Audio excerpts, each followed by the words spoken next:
বলবো না যে আমি একদম die hard fan, not like that, but হ্যাঁ দেখার ইচ্ছা আছে। যেহেতু ছোটবেলা থেকেই সাকিব খানের সিনেমা দেখছি, এখন বড় হয়েও দেখছি, ক্রেজটা দেখছি, তো ডেফিনেটলি আমি দেখা করতে চাই, বাট এটা ডাই হার্ট ফ্যান এরকম না, জাস্ট ফ্যান।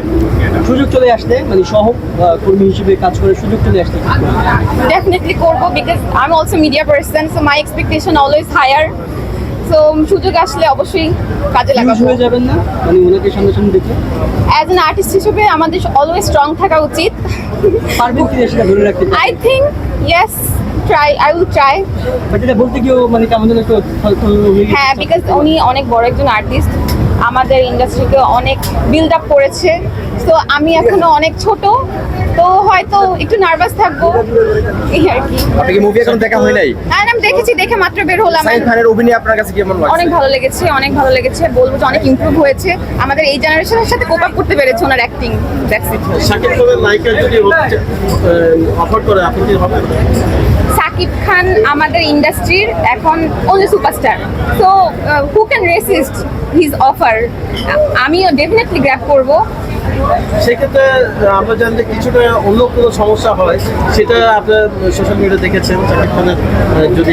আমি শুধু এ পর্যন্ত ক্রিটিসাইজে শুনেছি সাকিব খানের অ্যাক্টিং নিয়ে, স্টোরি নিয়ে, বাট আমার মনে হয় না মানে স্ক্রিনে কখনো কোনো প্রবলেম নিয়ে কেউ কাজ করে। Screen always for audience, not for artist. তো স্ক্রিনের কাজ দেখে অডিয়েন্স জাজ করবে, আমরা জাজ করব না। আচ্ছা, সেক্ষেত্রে দরদ 2 কি আসবে মনে হচ্ছে? মনে হয় আমি আজকে অনেক ক্রেজ দেখলাম, অ্যান্ড হলের ভিতরে ওর কোনো মানে কোনো সিট ফাঁকা ছিল না। আমরা ওয়েডনেসডে থেকে টিকিট কেটেছি ফ্রাইডের জন্য, অ্যান্ড আমরা কেউ একসাথে বসতে পারিনি, এত ক্রেজ ছিল। প্রতিটা সেকেন্ডে আমরা শুধু অডিয়েন্সের ক্রেজ শুনেছি, ভালো লেগেছে। দরদ 2 এক্সপেক্ট করছি আসবে। দরদ মুভির কোন জিনিসটা সবচেয়ে বেশি ভালো লাগছে আপনার? মানে দরদ মুভিতে কোন জিনিসটা সবচেয়ে ভালো লাগছে?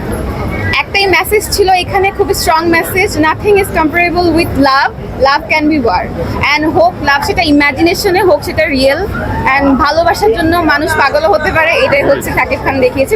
উনি রোম্যান্টিসিজম হিসেবে খুব ভালো অ্যাক্টিং করেছে এখন, অ্যান্ড ওনার ট্রানজিশনটাও খুব ভালো ছিল যখন সে রিভেঞ্জটা নেয়। আচ্ছা ভাইয়ের একটা প্রশ্ন, যে সাকিব খানকে 10-এ কত দিবেন? মানে 8